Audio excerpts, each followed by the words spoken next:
Assalamualaikum warahmatullahi wabarakatuh. Selamat siang, selamat malam, selamat sore, atau selamat pagi. Uh, Perkenalkan kami dari kelompok 2 yang hari ini akan mempresentasikan materi uh, materi mata kuliah uh, pengantar manajemen resiko dengan dosen pengampu Bapak Sparta. Sebelumnya, untuk materinya akan saya share screen terlebih dahulu. Baik, apa sudah terlihat? Sudah terlihat. Oke, baik. Baik, untuk mempersingkat waktu, kita akan langsung ke ke topik pembahasan hari ini. Jadi di sini kita ada tugas kelompok pengantar manajemen resiko yang pada yang dipimpin dosen pengampu kita yaitu Dr. Sparta, SEME, AKSIE, dan hari ini kita akan membahas bab liability and liquidity management. Sebelumnya, sebelum kita memulai topik pembahasan hari ini, sebaiknya kita memperkenalkan diri terlebih dahulu. Baik, pertama di sini bisa dilihat anggota kelompok kami yaitu ada Regina Fania dengan NIM 2019-12-11-014, lalu ada Rudi Perdana dengan NIM 2019-12-11-022, lalu ada saya Muhammad Aril Budiman dengan NIM 2019-12-11-036, dan yang terakhir ada teman saya Alia Desta dengan NIM 2019-12-11-040. Baik. Seperti yang kita bahas tadi di awal, saya sudah sebutkan bab ini kita akan membahas liability and liquidity management. Jadi pada bab ini kita lihat terlebih dahulu pada bagian introduction-nya.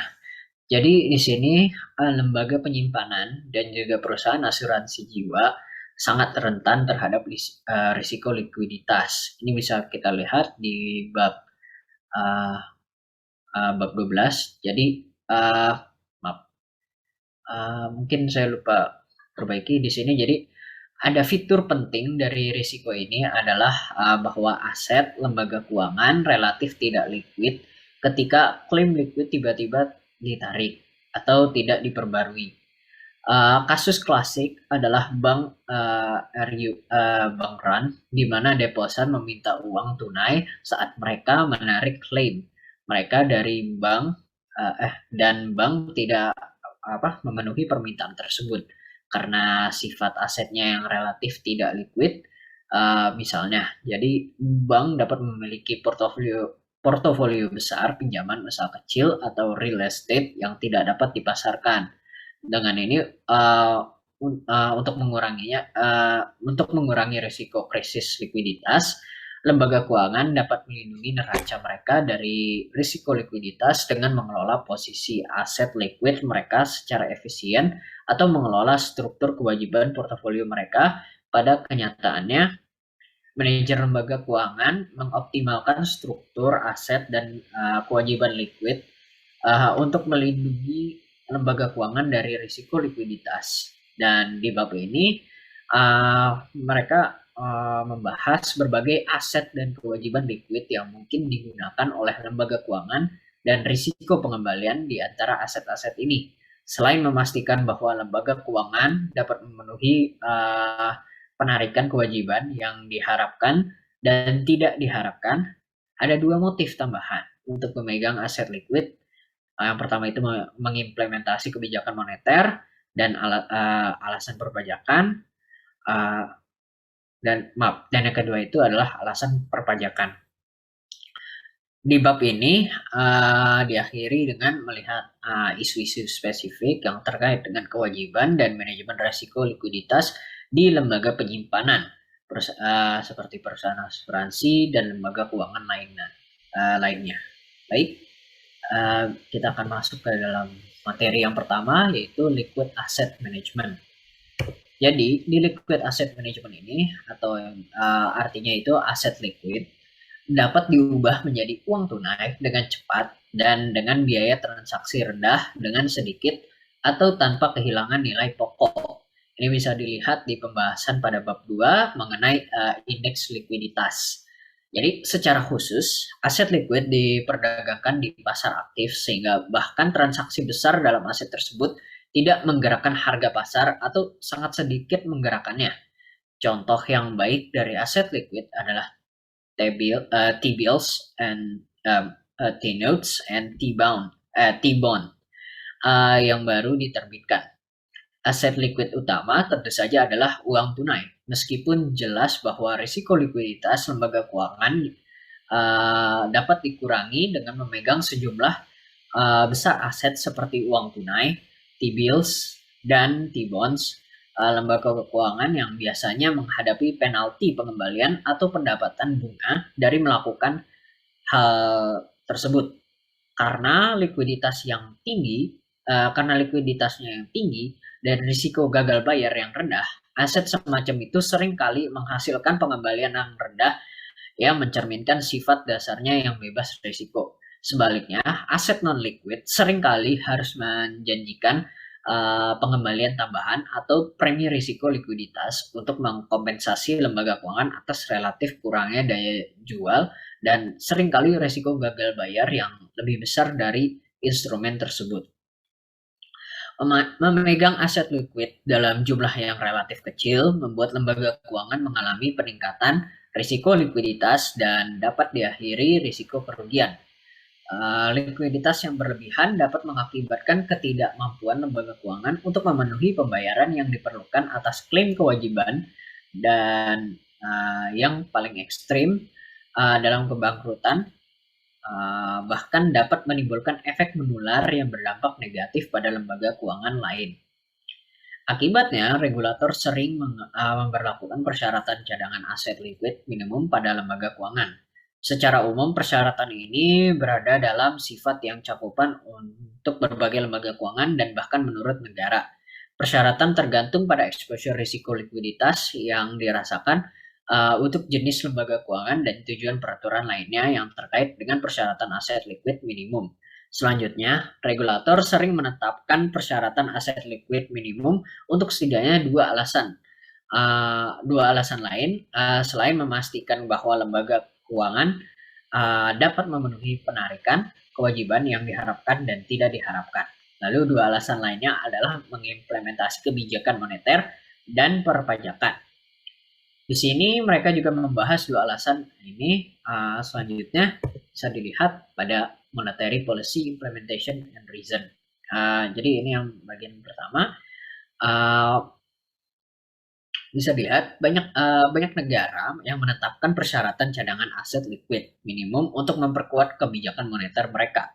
Secara khusus menetapkan rasio aset cadangan likuid terhadap simpanan yang membatasi kemampuan lembaga penyimpanan atau deposit institute. Jadi DI ini itu ya singkatannya dari deposit institution. Jadi untuk memperluas pinjaman dan meningkatkan kemampuan bank sentral untuk mengontrol jumlah uang yang beredar. Penurunan rasio persyaratan cadangan berarti bahwa lembaga penyimpanan dapat menyimpan lebih sedikit cadangan dari uang kas ditambah simpanan cadangan pada the Fed, Federal Reserve. Jadi terhadap rekening transaksi mereka deposito, akibatnya mereka dapat meminjamkan persentase yang lebih besar dari simpanan mereka sehingga meningkatkan ketersediaan kredit dalam perekonomian.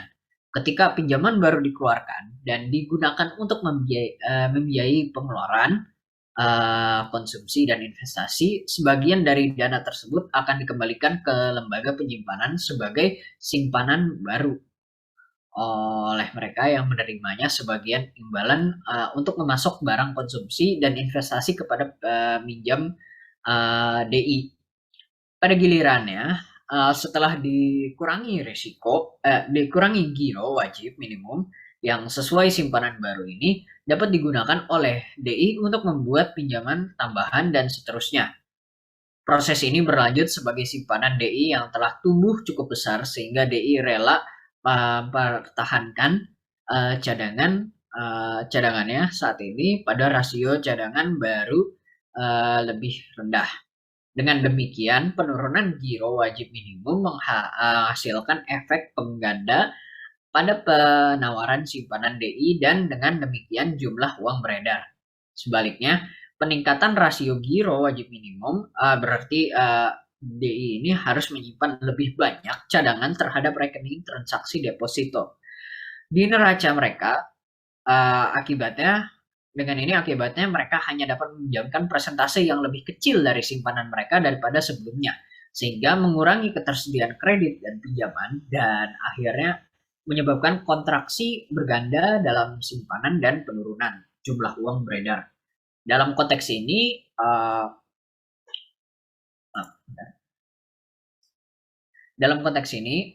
mewajibkan lembaga penyimpanan untuk menahan rasio minimum aset liquid terhadap simpanan yang memungkinkan bank sentral untuk mendapatkan kontrol yang lebih besar atas pertumbuhan simpanan dan dengan demikian atas jumlah uang beredar, di mana simpanan bank merupakan bagian yang signifikan bagian dari tujuan makroekonomi secara keseluruhan. Pada lampiran 18A pada bab yang terletak di situs web buku www.mhhe.com Saunders 9 edition 9th edition. Mereka ini menjelaskan perlakuan akuntansi dari rezim rasio cadangan yang diberlakukan oleh Federal Reserve Amerika Serikat. Nah, seperti yang itu tadi ya, kebijakan yang kita sudah ini monetary policy-nya. Tadi yang ini adalah implementation reason dan yang sekarang adalah taxation reason.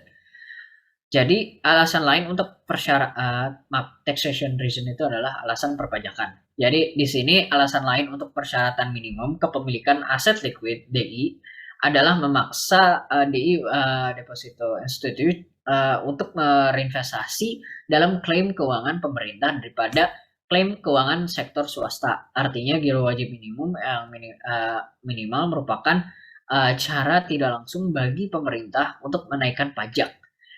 Tambahan dari lembaga penyimpanan ini, meskipun cadangan ini bukan pajak resmi, pemerintah memiliki layanan penyimpanan yang menyimpan uang tunai di brankas atau cadangan tunai di bank sentral. Bila hanya ada kompensasi tingkat bunga kecil dan dibayarkan, ini mengharuskan lembaga penyimpanan untuk mentransfer sumber daya ke bank sentral. Faktanya, profitabilitas banyak bank sentral yang bergantung pada ukuran pajak persyaratan cadangan, yang dapat dilihat sebagai setara dengan keuntungan pada DI di bawah yurisdiksi mereka. Efek pajak atau biaya dari persyaratan cadangan bunga rendah meningkat jika inflasi mengikis nilai daya beli dari saldo tersebut. Oke, selanjutnya kita masuk ke subset chapter 2. Di sini the composition of the liquid asset portfolio. Jadi komposisi dari aset liquid portfolio aset liquid pada lembaga keuangan yang pertama uang tunai dan surat berharga pemerintah sebagian ditentukan oleh pertimbangan pendapatan dan sebagiannya oleh jenis persyaratan cadangan aset liquid minimum yang ditetapkan di bank sentral. Di banyak negara seperti Inggris, rasio cadangan secara historis telah diberlakukan untuk mencakup uang tunai dan sekuritas pemerintah yang liquid seperti T-bills. Jadi rasio persyaratan cadangan aset liquid 20% memerlukan lembaga penyimpanan untuk menahan $1 kas ditambah sekuritas pemerintah untuk setiap $5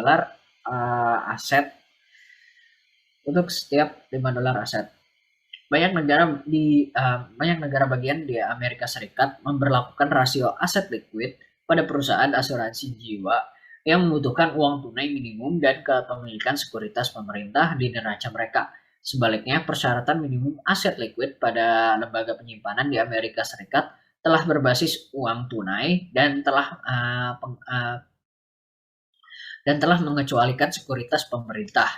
Akibat surat berharga pemerintah kurang bermanfaat karena tidak diperhitungkan sebagai bagian dari cadangan yang dimiliki oleh DI dan pada saat yang sama menghasilkan pengembalian yang dijanjikan lebih rendah daripada pinjaman.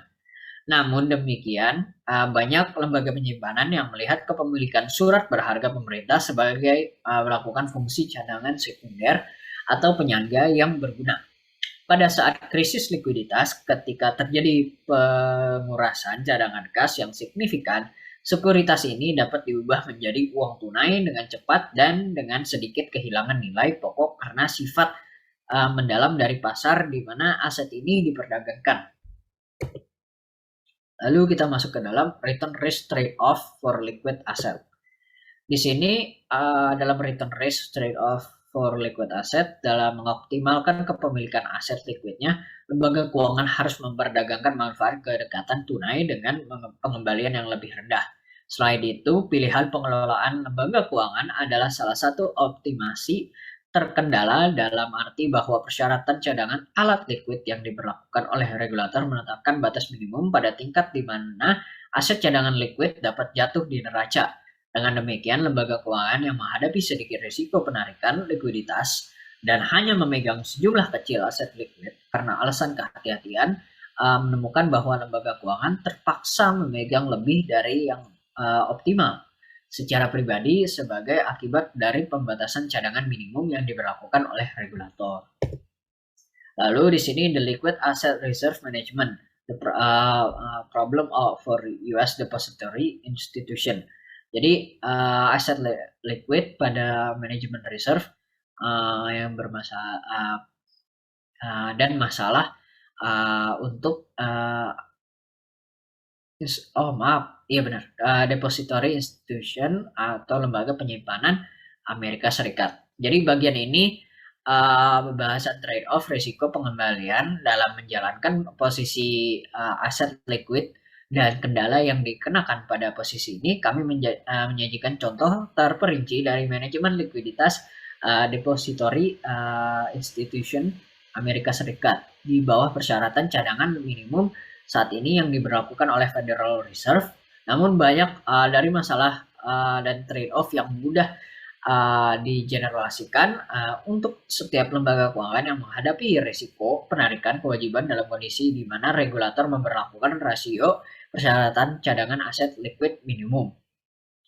Isu-isu yang terlibat dalam pengelolaan yang optimal dari portofolio aset liquid diilustrasikan oleh masalah yang dihadapi oleh manajer meja uang yang bertanggung jawab atas posisi cadangan depository institution Amerika Serikat dalam konteks regulasi DIAS yang berkonsentrasi pada pengelolaan lembaga penyimpanan atas cadangan kasnya yang didefinisikan sebagai cash vault mata uang dan koin yang digunakan untuk memenuhi penarikan deposan dan setoran uang tunai yang disimpan oleh lembaga penyimpanan di Federal Reserve yang mulai pada bulan Agustus tahun 2015 sesuai dengan regulasi D Undang-Undang Federal Reserve tahun 1913. Lembaga penyimpanan di Amerika Serikat diwajibkan untuk memiliki cadangan tunai minimum dengan target berikut ini terhadap rekening transaksi bersih. Itu kurang dari 14,5 juta million dengan ini 0% dan lalu dari 14,5 juta sampai dengan 103,6 miliar dengan 3%, lalu lebih besar dari 103,6 million maaf katanya udah mulai ngantuk, saya baca itu million, berarti juta, 103,6 juta dengan 3%, lalu lebih besar dari 103,6 juta 10%. Lalu di sini kita masuk ke dalam transaction account atau yang kita kenal sebagai rekening transaksi yang dimana mereka mencakup semua simpanan di mana pemegang rekening dapat melakukan penarikan dengan instrumen yang dapat dinegosiasikan atau dipindah tangankan dan dapat melakukan lebih dari 3 bulan telepon atau transfer dana yang telah diotorisasi sebelumnya untuk tujuan melakukan pembayaran kepada pihak ketiga, yaitu giro, rekening, nah, terus ada NOW, Now, dan berbagai rekening konsep ditawarkan oleh serikat kredit. Saldo akun transaksi yang dikurangi dengan saldo giro yang jatuh tempo dari lembaga penyimpanan Amerika Serikat terutama digunakan untuk membeli layanan dari lembaga tersebut seperti pengumpulan cek, pemrosesan cek, dan perdagangan dana Fed Fund dan item tunai dalam proses penagihan. Ini cek tertulis terhadap rekening di lembaga lain yang telah disimpankan di bank. Kredit diberikan kepada penyimpanan cek ini hanya setelah cek tersebut lunas. Untuk menghitung jumlah target cadangan dan untuk menentukan apakah depository institution memegang cadangan terlalu banyak atau terlalu sedikit, manajer cadangan ini akan memperlakukan 2 informasi tambahan untuk mengelola posisi pertama. Selama periode berapa deposito, manajer menghitung giro wajib minimum. Kedua, untuk periode apa depository institution harus mempertahankan GWM target yang baru dihitung. Lalu sistem Amerika Serikat diperumit oleh fakta bahwa periode di mana manajer DI menghitung target cadangan yang diperlukan berbeda dari periode di mana target cadangan yang dipertahankan atau dicapai. Kami menjelaskan periode perhitungannya dan pemeliharaan untuk cadangan DI selanjutnya. Oke, lalu kita masuk ke dalam computation period. Periode komputasi. Di sini untuk tujuan manajemen cadangan manajer cadangan di Amerika Serikat harus memikirkan waktu yang dibagi menjadi periode 2 minggu. Periode perhitungan cadangan selalu dimulai pada hari Selasa dan berakhir pada hari Senin. Bisa dilihat pada tabel pada contoh 18-1 di sini adalah computation of daily average required reserve, yaitu komputasi harian rata-rata yang diperlukan sebagai reserve. Jadi di sini perhatikan bahwa target rata-rata harian pada contoh 18-1 ini dihitung dengan mengambil rata-rata 14 hari dari rekening transaksi bersih. Meskipun ditutup selama 4 dari 14 hari, 2 hari Sabtu dan 2 hari Minggu, secara efektif angka setoran dari hari Jumat dihitung 3 kali dibandingkan dengan hari-hari lain dalam minggu kerja. Ini berarti bahwa manajer DI dapat terlibat dalam strategi di mana simpanan lebih rendah pada hari Jumat rata-rata dapat menurunkan persyaratan cadangan depository institution. Ini mungkin penting jika kepemilikan cadangan aset liquid yang diperlukan berada di atas tingkat optimal dari perspektif DI. Untuk menangani pengurusan likuiditas karena penarikan simpanan yang diharapkan dan tidak terduga, salah satu strategi yang digunakan adalah agar lembaga penyimpanan ini mengirim simpanan ke luar negeri, yaitu bisa dengan mentransfer ke anak perusahaan asing. Jadi pada hari Jumat, ketika pengurangan simpanan secara efektif dihitung pada 3/14 dari periode 2 minggu, dan membawanya kembali pada hari Senin berikutnya ketika peningkatan dihitung hanya 1/14 dari periode 2 minggu dan tindakan ini secara efektif mengurangi rata-rata giro dari neraca lembaga penyimpanan selama periode 14 hari sebesar 2/14 kali jumlah dengan yang dikirim ke luar negeri dan dengan demikian mengurangi jumlah cadangan yang perlu disimpan. Analisis ini menyebut ini sebagai permainan akhir pekan.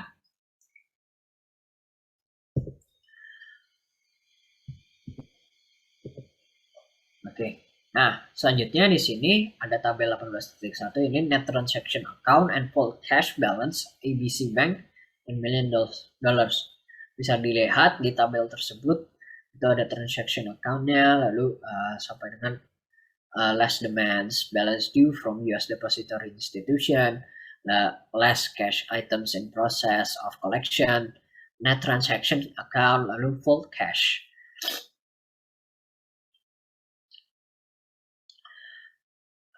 Dan di sini strategi kedua adalah bagi DI untuk menawarkan kepada pelanggannya rekening sapu di mana giro dengan rasio cadangan yang tinggi secara otomatis ditransfer atau disapu dari rekening nasabah pada hari Jumat ke rekening tabungan yang berbunga lebih tinggi pada hari Senin, atau dalam banyak kasus ketika deposan membutuhkan dana di rekening gironya.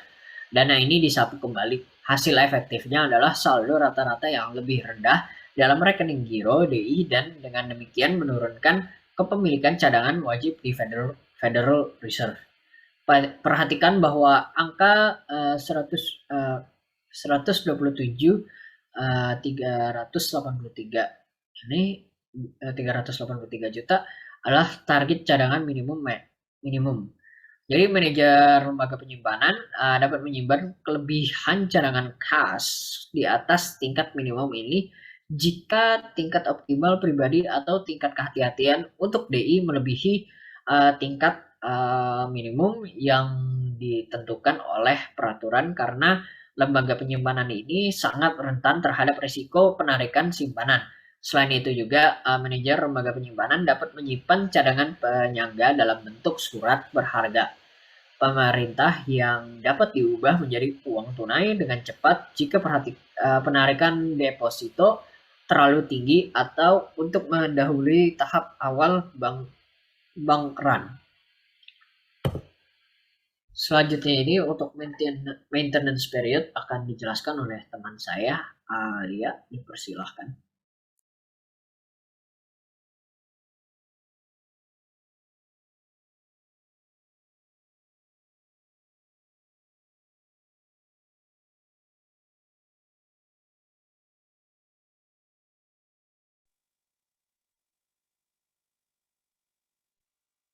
Baik, Saudara Ariel, terima kasih.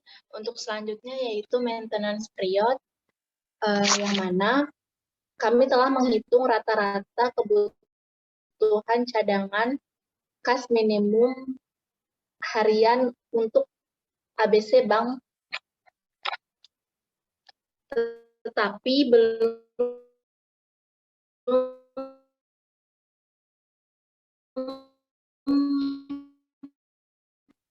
menggambarkan manajer bank harus mempertahankan target cadangan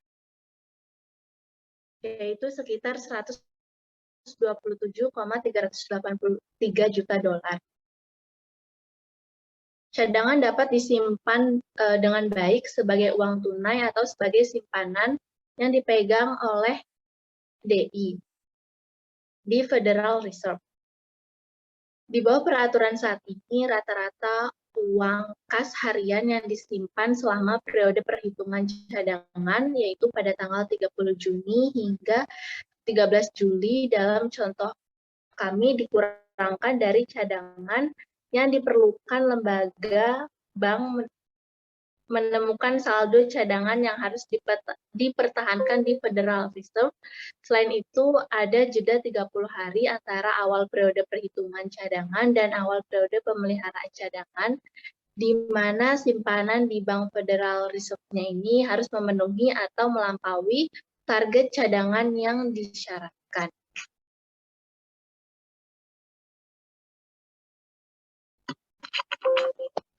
Next.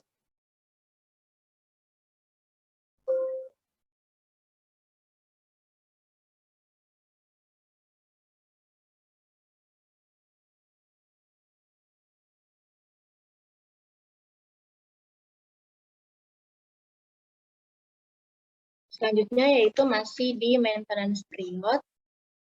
Untuk Bank ABC, periode pemeliharaan cadangan ini adalah dari tanggal 30 Juli hingga 12 Agustus. Dapat dilihat pada gambar 19-1. Dengan demikian,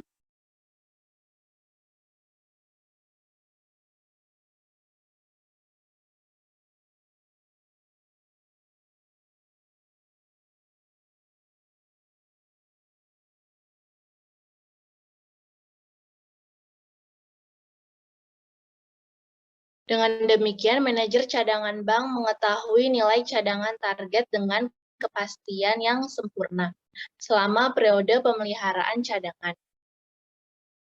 Namun, manajer masih memiliki tantangan dalam mempertahankan simpanan cadangan yang cukup di debit untuk mencapai target cadangan tanpa menahan terlalu banyak kelebihan saldo cadangan, atau karena dalam hal ini menghasilkan pengembalian bunga yang rendah. Manajer cadangan mengetahui komponen kas brankas dari target cadangannya, karena hal ini didasarkan pada rata-rata kas brankas yang dipegang oleh bank selama periode perhitungan cadangan seperti yang dilaporkan dalam tabel 19-1. Saldo harian dalam deposito di Federal Reserve untuk ABC Bank selama 14 hari periode pemeliharaan, cadangan dari tanggal 30 Juli sampai dengan tanggal 12 Agustus ditunjukkan pada tabel 19-2, yang mana karena saldo harian rata-rata dalam kas lemari besi ditunjukkan dalam tabel 19-1 sebesar 25,357 juta US dollar terhadap saldo target harian rata-rata untuk deposito di Federal Reserve, yaitu 102 juta 226 US dollar, yaitu 25, yaitu pada kas vault yang disimpan selama perhitungan cadangan pada periode selama 14 hari. Target aktif bank selama periode pemeliharaan itu sendiri adalah posisi cadangan di debit. Dalam hal ini, ia berusaha untuk memegang saldo deposit rata-rata, yaitu sekitar 102 juta per hari di debit selama periode pemeliharaan selama 14 hari, dalam waktu 14 hari.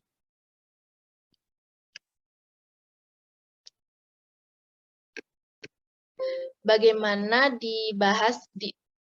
yang telah dibahas di atas, saat ini pada periode pemeliharaan cadangan untuk memenuhi target cadangan dimulai selama 30 hari setelah dimulainya periode perhitungan cadangan.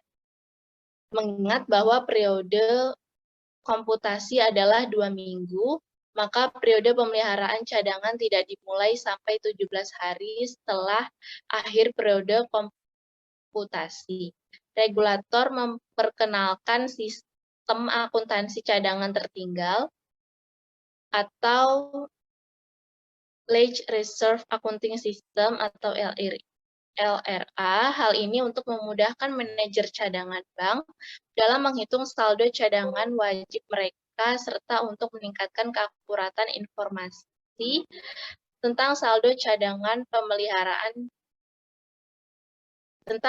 cadangan wajib agregat. Sebelum bulan Juli tahun 1998, regulator menggunakan sistem akuntansi cadangan kontemporer atau CRA, di mana periode pada pemeliharaan cadangan selama 2 minggu untuk memenuhi target cadangan yang dimulai hanya selama 2 hari atau berlawanan dengan 30 hari saat ini, setelah dimulainya perhitungan pada periode. Next.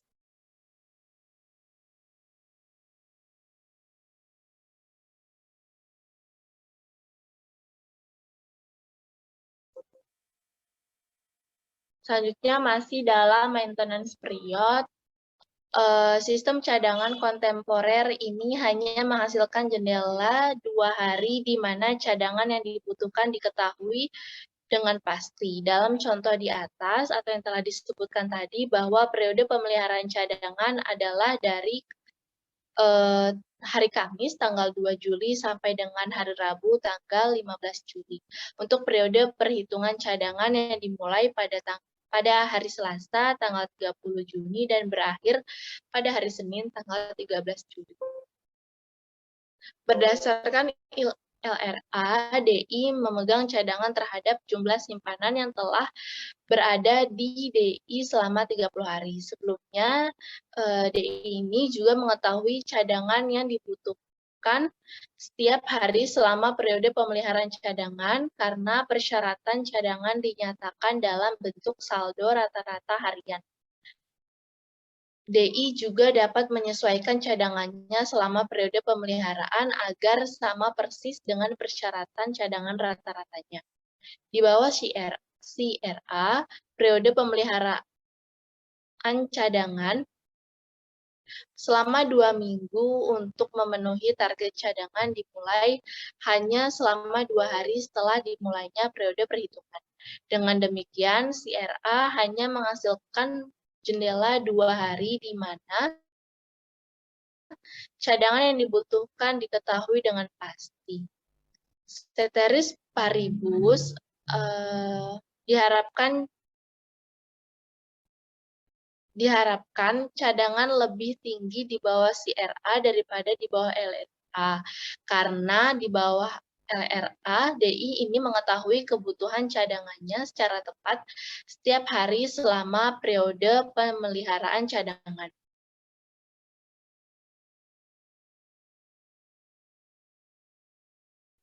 DI juga tidak perlu untuk menahan kelebihan cadangan sebagai bantalan terhadap peningkatan persyaratan cadangan yang tidak terduga. Selain itu, DI dapat menjaga cadangan mereka ke tingkat minimum yang diperlukan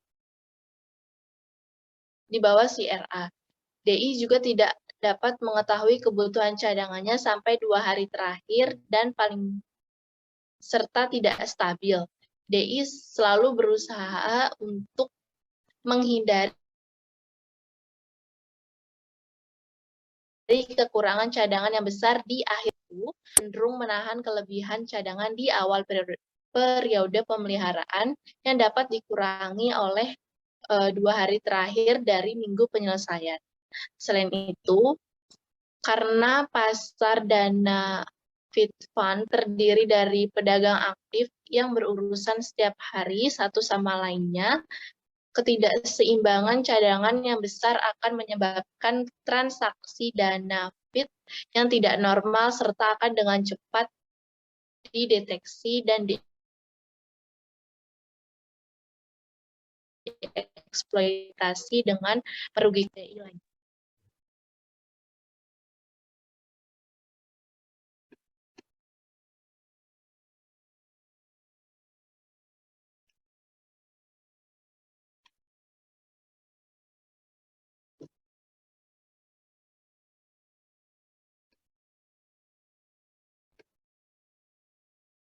Next.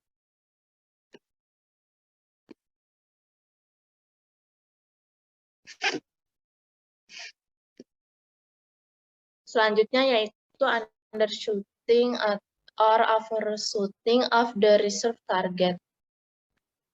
Undershooting, apa yang terjadi jika pada akhir periode pemeliharaan cadangan atau pada tanggal 12 Agustus dari contoh sebelumnya, DI melampaui rasio cadangan minimum harian yang disyaratkan oleh peraturan, yaitu memegang kurang dari jumlah yang disyaratkan atau rata-rata harian senilai 127.383 juta US dollar dalam contoh tadi. Lalu Federal Reserve juga mengizinkan DI untuk membuat kesalahan rata-rata harian hingga 4% tanpa penalti. Jadi jika DI adalah 4% merah pada target cadangannya hingga 4%, maka 4% dikali dengan 127.383 US dollar sama dengan 5.095. Ia harus menebusnya dalam periode pemeliharaan cadangan 2 minggu berikutnya yang berlangsung dari tanggal 13 Agustus hingga tanggal 26 Agustus. Ketika DI menahan Dalsifnya dalam cadangan wajibnya dalam periode 2 minggu tertentu, maka si DI ini harus menahan jumlah surplus cadangan dalam periode 2 minggu berikutnya.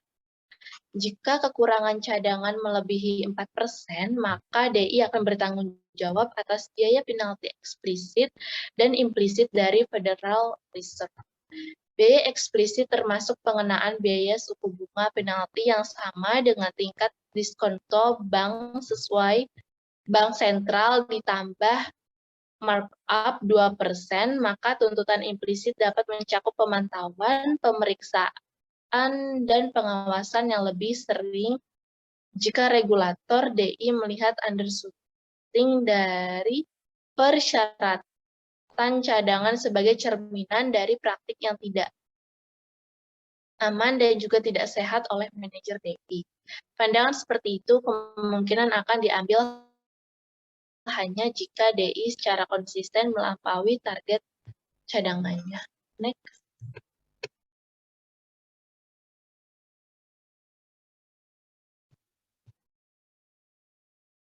Berikut adalah beberapa contoh perhitungan dari undershooting pada contoh 1932. Next.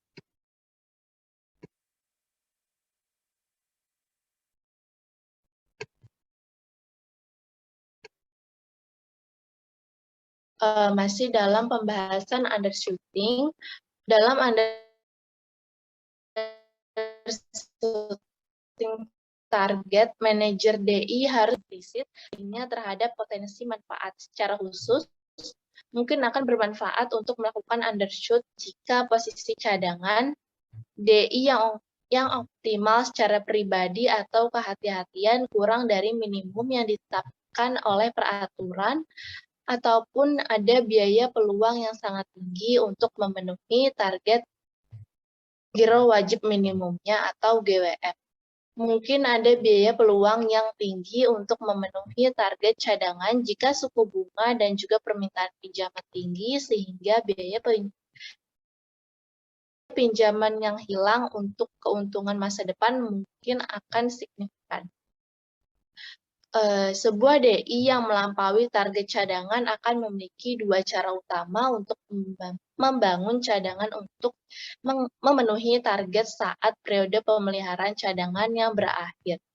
Hal ini dapat dilihat dari yang pertama, melikuidasi aset atau misalnya dengan menjual beberapa aset penyangga seperti tagihan trisuri, atau yang kedua yaitu meminjam di pasar antar bank untuk cadangan terdapat di pasar dana fit dan juga perjanjian pembelian kembali yang dijelaskan kemudian. Manajer DI kemungkinan akan memilih metode paling murah untuk memenuhi kekurangan cadangan seperti meminjam dana.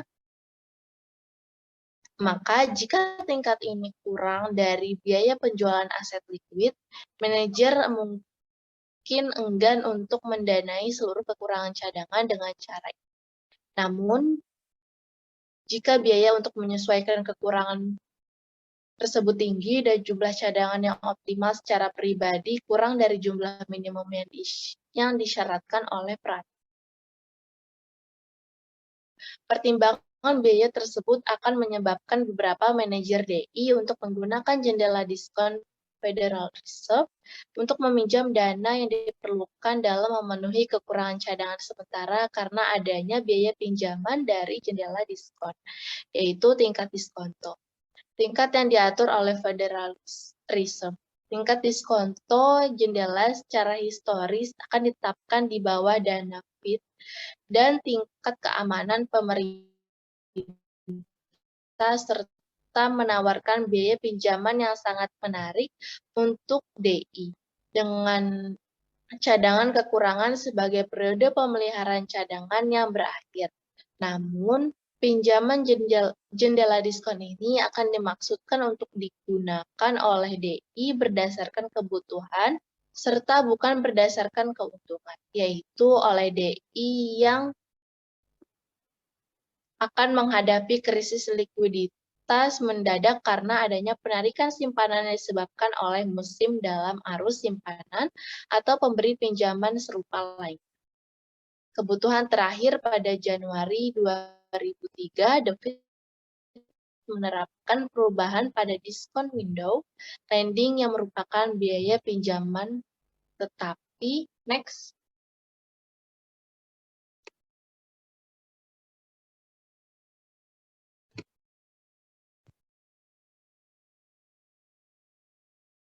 yang merupakan biaya pinjaman tetapi juga meringankan persyaratan. Melalui program kredit utama Fed, pinjaman jendela diskon tersedia untuk lembaga penyimpanan yang umumnya sehat dalam jangka waktu yang sangat pendek. Biasanya dengan tingkat di atas tingkat target Federal Open Market Commitment. Untuk dana federal, kredit utama dapat digunakan dalam tujuan apapun, termasuk membiayai penjualan dana Fed Fund. Lalu kredit utama juga dapat diperpanjang untuk jangka waktu hingga beberapa minggu ke lembaga penyimpanan yang secara umum dalam kondisi keuangan yang sehat yang tidak dapat memperoleh dana dengan persyaratan yang baik. Peran jendela diskon dan khususnya batas penggunaannya sebagai sumber dana selama periode kesulitan ekonomi secara lebih rinci pada bab 19. Next.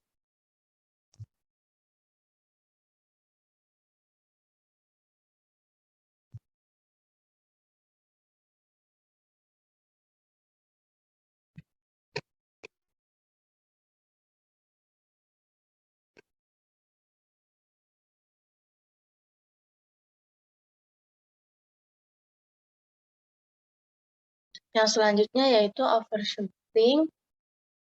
Biaya overshooting atau menahan cadangan kas melebihi tingkat minimum yang disyaratkan. Tergantung pada apakah DI ini melihat tingkat kehati-hatian cadangan untuk memenuhi penarikan simpanan yang diharapkan dan tidak terduga lebih tinggi atau lebih rendah dari persyaratan cadangan minimum yang diberlakukan di peraturan. Jika cadangan minimum yang disyaratkan lebih tinggi dari jumlah yang dianggap optimal oleh manajer, 4% kelebihan cadangan pertama dapat dibawa ke periode cadangan berikutnya. Federal Reserve mengizinkan jumlah ini untuk diperhitungkan dalam memenuhi persyaratan cadangan dalam periode pemeliharaan selama 2 minggu berikutnya. Setelah itu, setiap cadangan yang disimpan di atas minimum yang dipersyaratkan akan ditambah sebesar 4% yang merupakan hambatan pada pendapatan DI karena setiap dolar yang disimpan sebagai kelebihan cadangan, baik dalam bentuk tunai atau deposito di bank sentral, akan menghasilkan sedikit bunga dan juga dapat dipinjamkan pada suku bunga pinjaman. DI sebaiknya jika manajer DI melihat bahwa tingkat cadangan minimum yang disyaratkan oleh peraturan lebih rendah dari diperlukan untuk exposure penarikan simpanan yang diharapkan dan tidak diharapkan, maka DI akan melampaui target cadangan minimum yang dipersyaratkan. Kebijakan ini menjaga posisi likuiditas DI pada tingkat yang cukup memadai. Dalam memilih untuk melampaui target, manajer harus mempertimbangkan instrumen berbiaya paling rendah untuk menyimpan cadangan tersebut. Sementara pada beberapa kelebihan cadangan mungkin akan disimpan dalam bentuk tunai yang sangat liquid atau tidak berbunga, setidaknya sebagian dari setiap kelebihan posisi cadangan mungkin akan disimpan dalam aset penyangga seperti surat berharga jangka pendek atau surat utang negara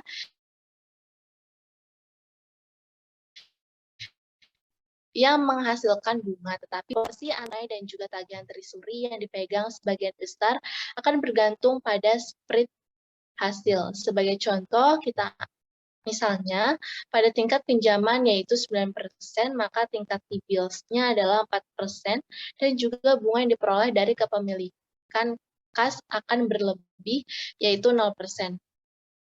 Biaya peluang pengembalian yang hilang ke DI dari menahan kelebihan cadangan di formulir tunai atau formulir T-bills-nya, yaitu opportunity cost cash-nya 9% dikurangi dengan 0%, maka sama dengan hasilnya 9%. Lalu untuk opportunity cost T-bills-nya 9% dikurangi dengan 4%, maka hasilnya 5%. Next.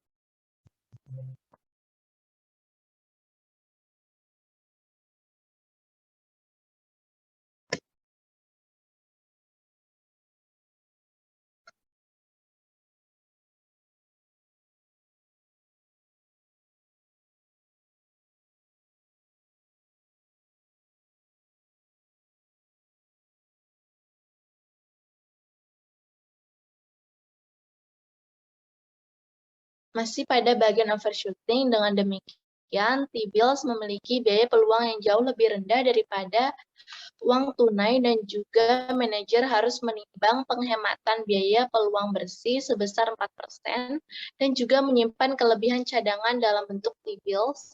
Dengan kemudahan instrumen tersebut yang dapat dijual dan juga diubah menjadi uang tunai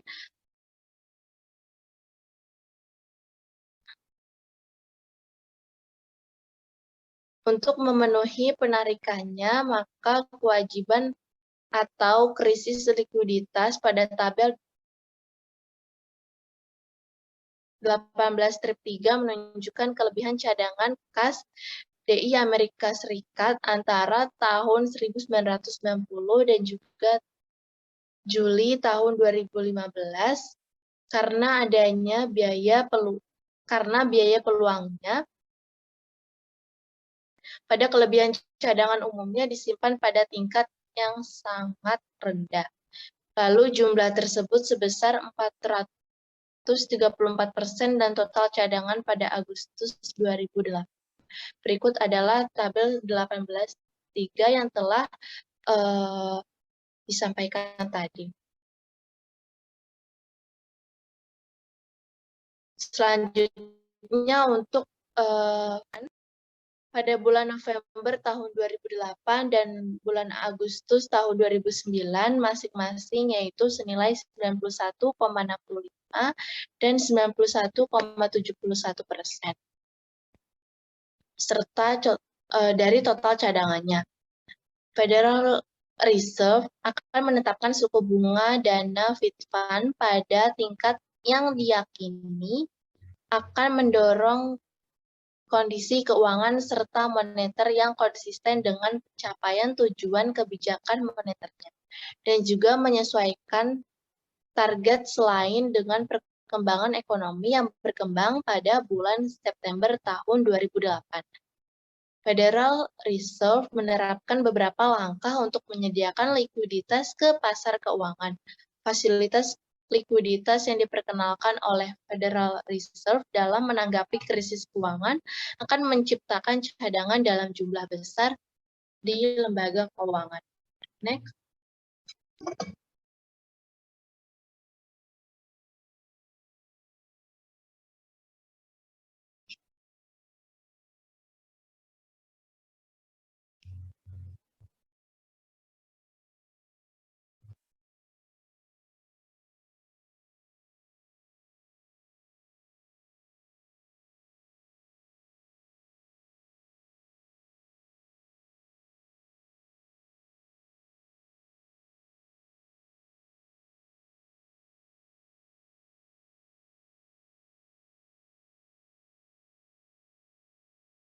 Next.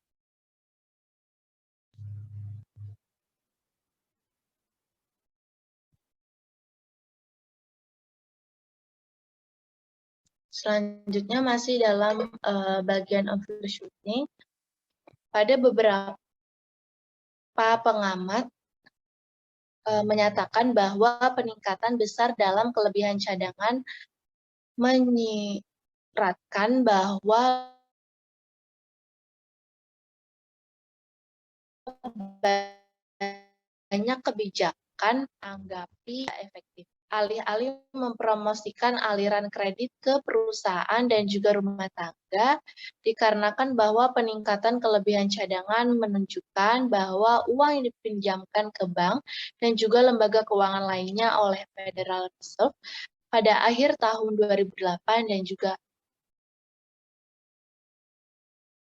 slide sebelumnya, Ril. Udah pindah, cuman kayak delay dulu.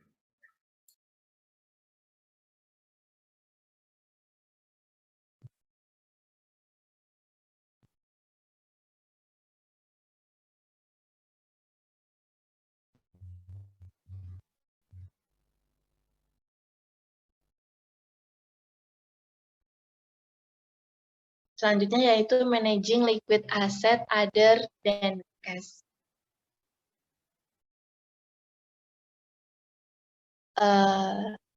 Masih dalam overshooting ya teman-teman, mohon maaf tadi ada kesalahan teknis. Alih-alih mempromosikan aliran kredit ke perusahaan dan juga rumah tangga, dikatakan bahwa peningkatan kelebihan cadangan menunjukkan bahwa uang yang dipinjamkan ke bank dan juga lembaga keuangan lainnya oleh Federal Reserve pada akhir tahun 2008 dan juga awal tahun 2009 hanya diam di rekening cadangan bank saja. Banyak yang bertanya mengapa bank memilih untuk menahan begitu banyak cadangan daripada meminjamkannya, dan juga beberapa mengklaim bahwa pinjaman bank atas kelebihan cadangan mereka sangatlah penting untuk menyelesaikan krisis kredit. Namun Federal Reserve mulai membayar bunga dan juga atas cadangan untuk pertama kalinya pada bulan Oktober tahun 2008. Selama krisis keuangan tersebut, Fed menetapkan tingkat bunga yang dibayarkan pada cadangan sama dengan targetnya untuk tingkat bunga pasar. Kebijakan ini pada dasarnya akan menghilangkan biaya peluang pemegang cadangan, yang mana artinya bunga bank yang diperoleh dengan memegang kelebihan cadangan kira-kira sama dengan apa yang diperoleh sebelumnya dengan meminjamkan ke lembaga keuangan lainnya. Akibatnya, bank tidak memiliki insentif untuk mengubah pola pinjaman mereka kepada perusahaan dan juga rumah tangga. Dalam hal ini, kebijakan pinjaman Fed menghasilkan sejumlah besar kelebihan cadangan tanpa mengubah insentif DI untuk meminjamkan kepada perusahaan dan juga rumah tangga.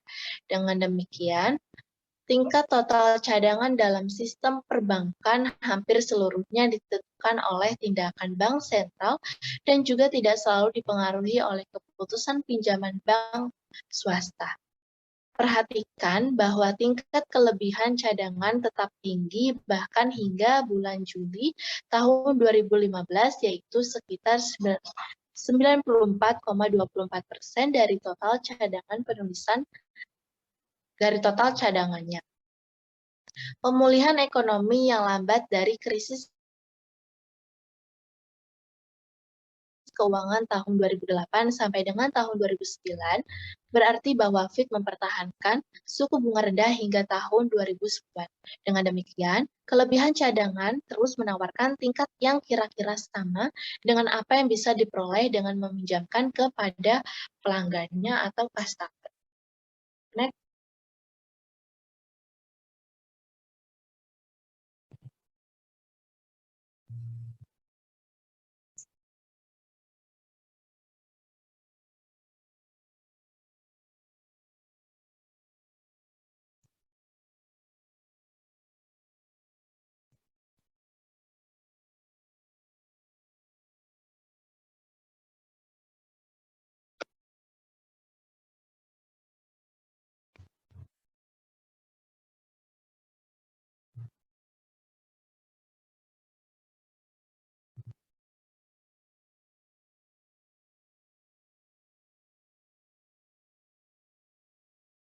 Selanjutnya yaitu managing liquid asset other than cash.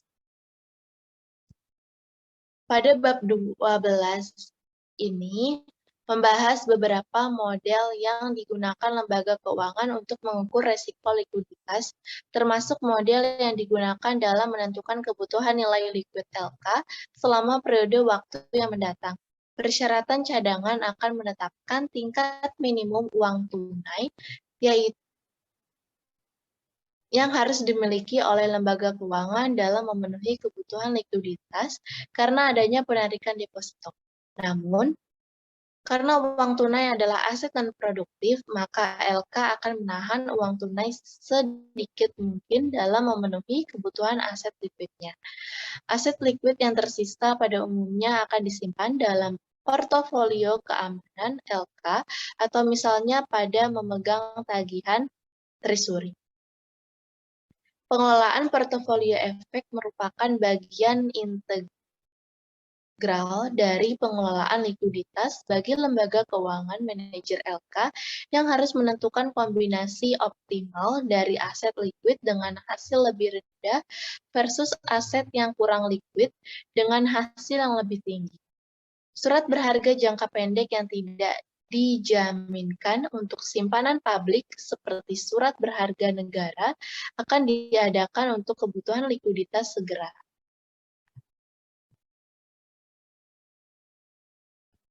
Dan surat berharga hipotek serta surat berharga jangka panjang lainnya akan ditahan dan dapat dijual jika kebutuhan likuiditas lebih besar dari yang diharapkan. Memang, seperti yang dibahas dalam bab 1, lembaga keuangan adalah khusus karena mereka dapat membedakan jatuh tempo aset serta kewajiban mereka atau menerbitkan deposito jangka pendek untuk mendapatkan aset jangka panjang. LK akan mendapat untung dengan melakukan layanan khusus ini.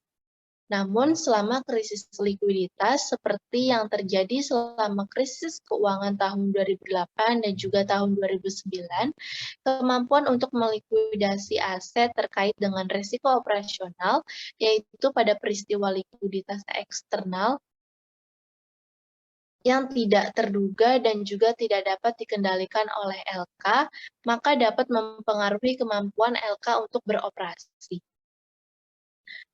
Cara lain untuk menjaga likuiditas adalah seperti dengan pinjaman dari sekuritas.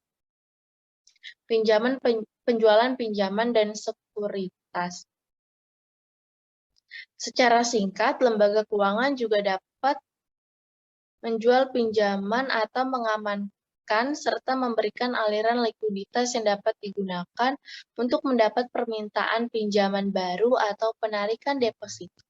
Namun, seperti yang terlihat selama krisis keuangan, sekuritas ini seperti sekuritas jangka panjang lainnya mungkin harus dilikuidasi dengan harga jual api. Selain itu, jika LK menghapus pinjaman dari neraca, maka LK dapat menggunakan dana yang diterima dari penjualan pinjaman untuk melunasi deposan, yaitu mengecilkan ukuran LK. Dalam hal ini berarti mengurangi simpanan LK, serta oleh karena itu persyaratan cadangan yang seperti disebutkan tadi dapat dilihat sebagai pajak peraturan. Dengan aset yang lebih sedikit, modal yang dibutuhkan LK atau berada di bawah persyaratan modal seperti tingkat berbasis resiko 8%.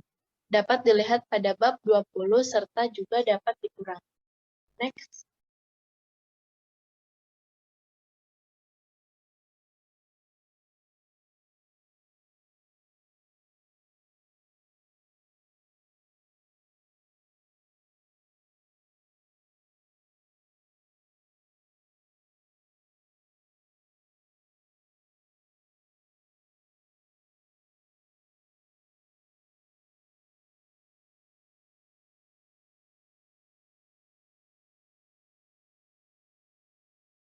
Masih di Managing Liquid Asset Other Than Cash,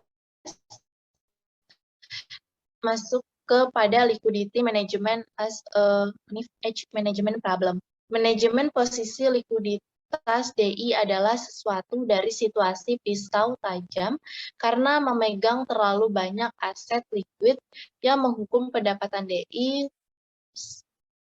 dan dengan demikian pemegang sahamnya, manajer DI yang memiliki aset liquid dalam jumlah berlebihan akan tidak mungkin untuk bertahan lama. Demikian pula, seorang manajer yang secara berlebihan melampaui target cadangan akan menghadapi peningkatan resiko krisis likuiditas serta intervensi peraturan. Sekali lagi, masa jabatan manajer seperti itu di lembaga keuangan mungkin akan relatif singkat. Next.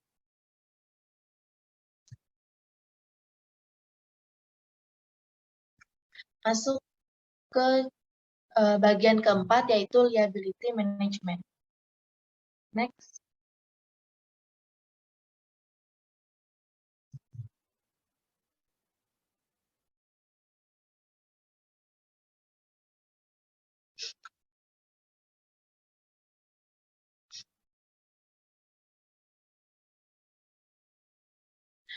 Likuiditas dan manajemen kewajiban terkait erat atau sangat berhubungan erat.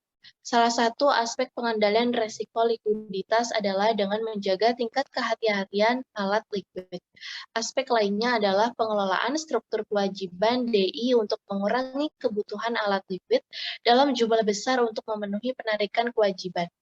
Namun, pada penggunaan dana yang dibeli secara berlebihan dalam struktur kewajiban dapat mengakibatkan krisis likuiditas jika investor kehilangan kepercayaan pada lembaga keuangan dan juga menolak untuk melanjutkan dana tersebut. Sebagaimana telah dibahas dalam bab 17 bahwa peningkatan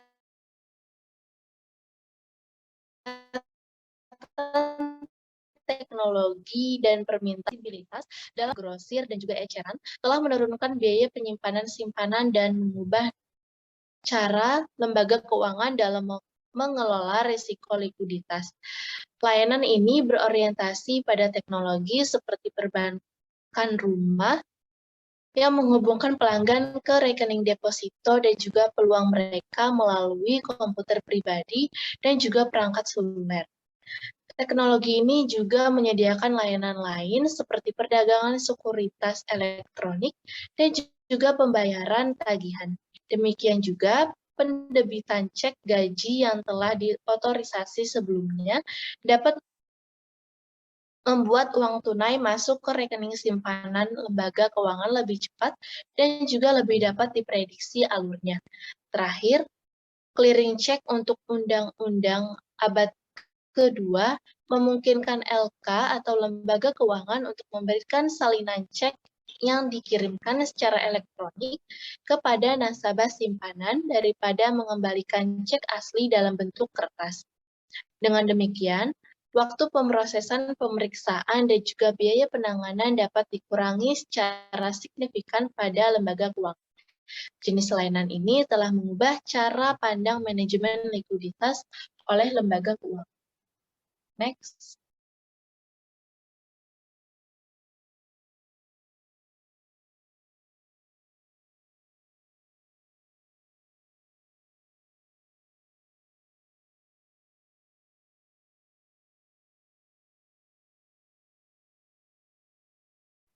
Selanjutnya yaitu funding risk and cost.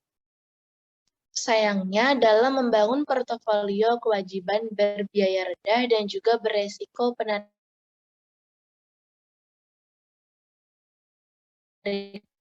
rendah akan lebih sulit daripada benar tersebut atau sumber dana DI yang paling rentan terhadap resiko penarikan seringkali merupakan yang paling murah bagi DI. Yang artinya DI harus menukar keuntungan dari menarik kewajiban dengan biaya pendanaan yang tinggi dan kemungkinan penarikan yang tinggi terhadap kewajiban dengan biaya pendanaan yang tinggi dan likuiditas yang rendah. Kita ambil contoh pada giro merupakan sarana pendanaan yang relatif mudah untuk yang relatif rendah untuk DI, tetapi dapat ditarik tanpa pemberitahuan. Sebaliknya, sertifikat deposito berjangka waktu 5 tahun mungkin memiliki biaya pendanaan yang relatif tinggi, tetapi dapat ditarik sebelum jatuh tempo 5 tahun yang mungkin memiliki biaya pendanaan yang relatif tinggi, tetapi dapat ditarik sebelum jatuh tempo 5 tahun. Hanya setelah pemegang deposito membayar denda tingkat bunga yang benar. Dengan demikian, dalam menyusun kewajiban atau pendanaan, sisi neraca manajer DI akan menghadapi trade-off di sepanjang garis yang disarankan pada gambar 18-2, yang artinya biaya pendanaan umumnya akan berbanding terbalik dengan periode waktu kewajiban yang kemungkinan akan tetap berada di neraca DI, yaitu pada resiko pendanaan. Meskipun kita telah membahas risiko pendanaan lembaga penyimpanan, lembaga keuangan lain akan menghadapi trade-off yang sama. Misalnya pada bank investasi dapat membiayai melalui dana semalam atau pada perjanjian pembelian kembali dan deposito perantara, atau pada sumber jangka panjang seperti wesel dan juga obligasi. Perusahaan pembiayaan memiliki pilihan antara kertas komersial dan juga catatan jangka panjang serta obligasi. Bagian selanjutnya akan melihat spektrum kewajiban yang tersedia bagi manajer DI dalam upaya untuk secara aktif memengaruhi exposure resiko likuiditas melalui pilihan struktur kewajiban. Next.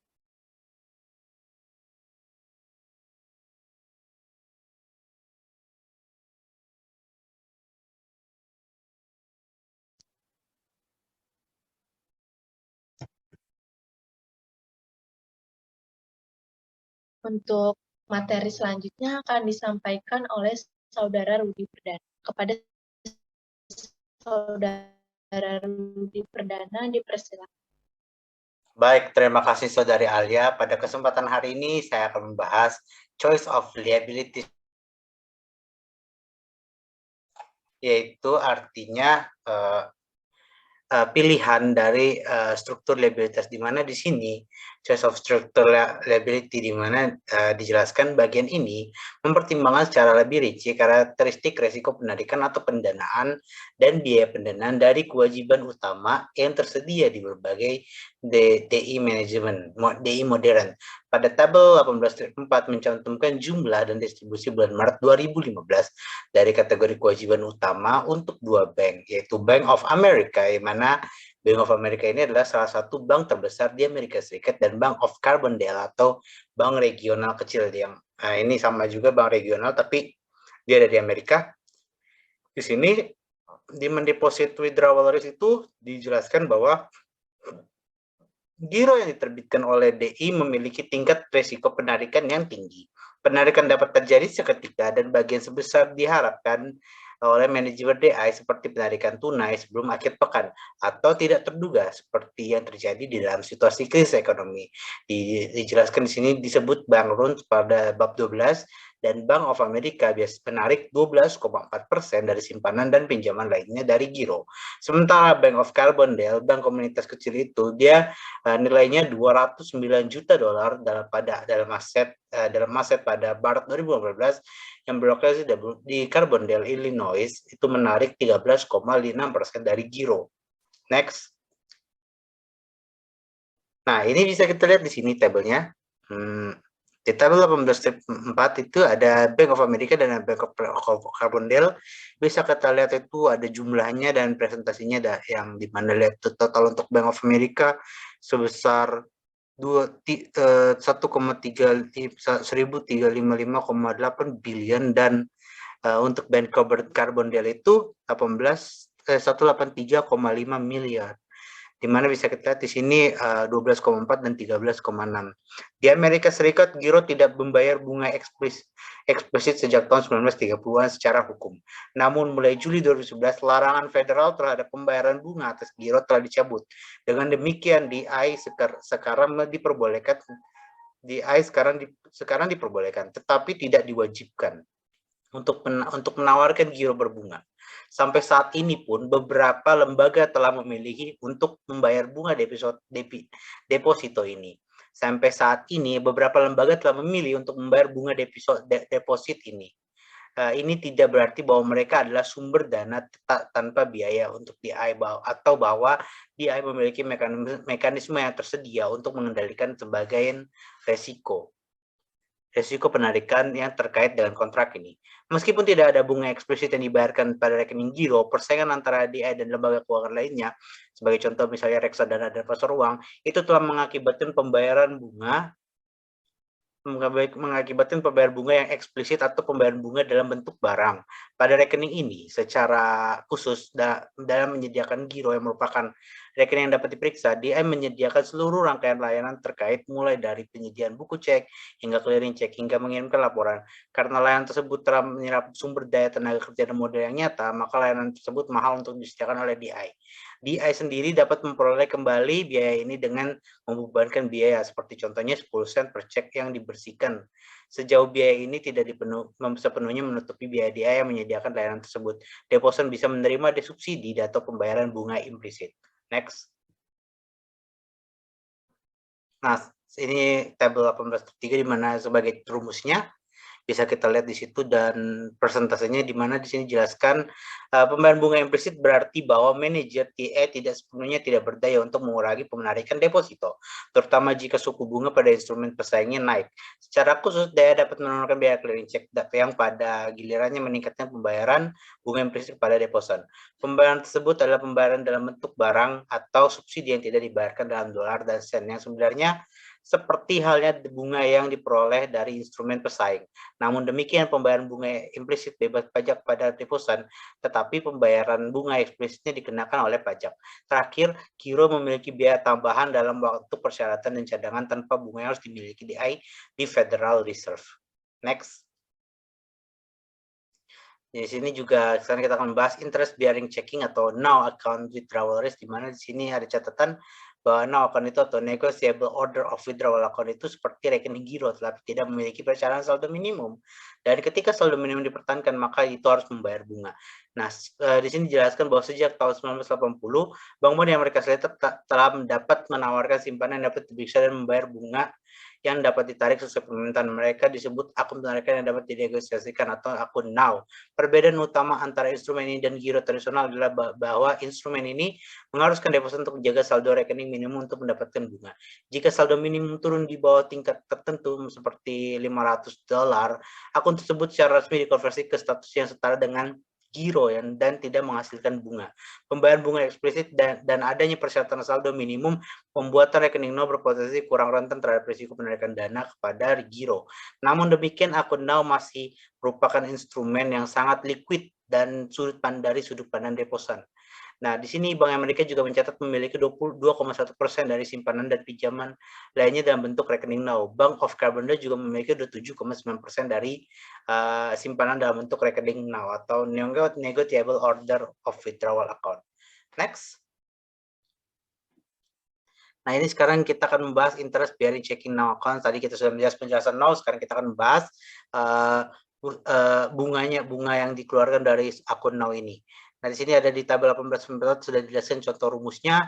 Nah, di sini kita dijelaskan bahwa seperti halnya dalam giro, DI dapat mempengaruhi potensi kemampuan penarikan rekening now dengan membayar bunga implisit atau subsidi biaya seperti tidak membebankan biaya penuh dari clearing check. Namun, manajer memiliki dua cara lain untuk mempengaruhi hasil yang dibayarkan kepada deposan. Yang pertama adalah dengan memvariasikan persyaratan saldo minimum. Jika persyaratan saldo minimum diturunkan, katakanlah dari $500 menjadi $250, maka bagian yang lebih besar dari rekening now itu akan menjadi subjek pembayaran bunga dan dengan demikian pengambilan implisit dan daya tarik rekening ini meningkat. Kedua, memvariasikan pembayaran suku bunga eksplisit itu sendiri seperti menaikkan dari 1 menjadi 11,4%, maka 11 atau 4%, maka dengan demikian manajer DI memiliki 3 mekanisme penerapan harga untuk menambah atau mengurangi daya tarik dan karena berdampak pada tingkat penarikan dari akun pembayaran bunga eksplisit, pembayaran saldo minimum dan pembayaran bunga pun juga menjadi eksplisit. Di sini jelaskan juga juga sebagai rekening transaksi simpanan juga dikenal sebagai giro wajib minimum dengan tarif yang sama seperti pada giro dan juga premi asuransi simpanan. Nah, yang dibahas di bab 19, di mana mereka menggunakan tingkat bunga akun now itu sebesar 5%.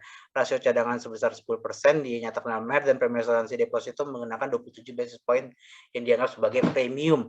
Dan di sini juga kita disuruh untuk diminta untuk mengabaikan bunga implisit, biaya efektif dan dolar marginal akun now ke DE yang diterbitkan. Nah, di mana kita menghitungnya efektif cost sama dengan R now dibagi dalam kurung 1 kurang R ditambah premium, di mana 0,05 itu didapat dari 5%, 0,90 itu diambil dari rasio cadangan, di mana itu 100% 1 dikurang 0,10 dia dapat 0,1 dan 0,9, terus ditambah basis point itu nilainya 0,00 maka ditambah, lalu tinggal dilihat saja di sini nilainya adalah 0,50583 atau 5,83%. Next.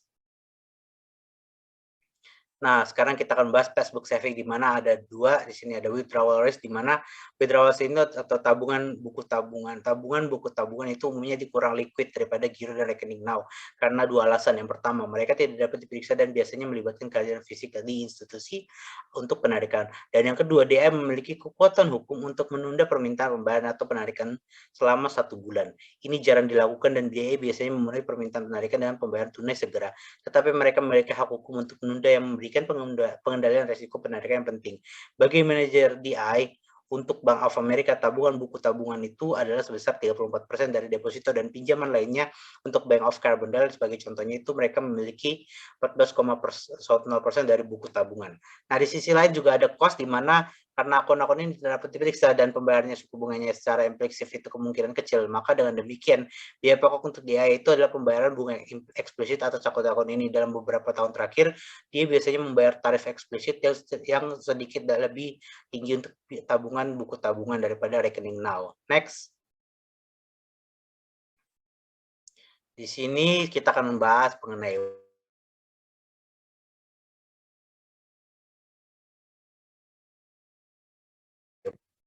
MMD. Ya, kita akan membahas money market deposit account atau MMDAS, di mana di sini withdrawal risk, di mana di bawah Garment Act yang diperkenalkan pada tahun 1982,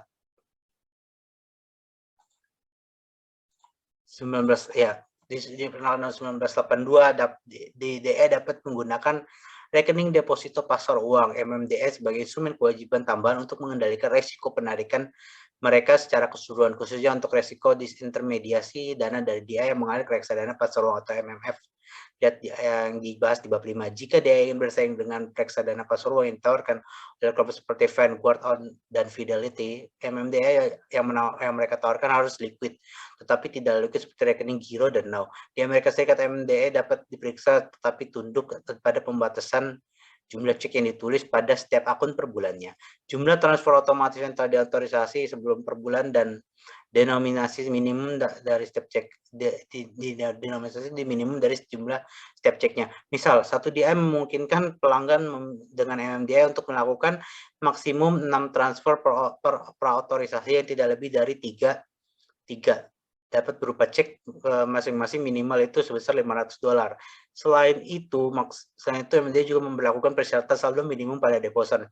Federal Reserve tidak mengharuskan DI untuk menyimpan cadangan terhadap MMDA. Oleh karena itu, DI umumnya membayar tarif yang lebih tinggi pada MMDA daripada di akun sekarang atau akun now.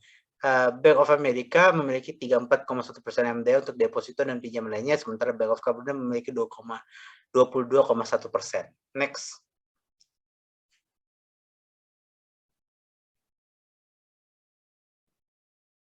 Nah, sekarang itu masih topik yang sama tetapi cost, di mana di sini untuk bunga eksplisit yang dibayarkan oleh kepada deposan adalah biaya utamanya MMDA. Ini juga merupakan mekanisme harga yang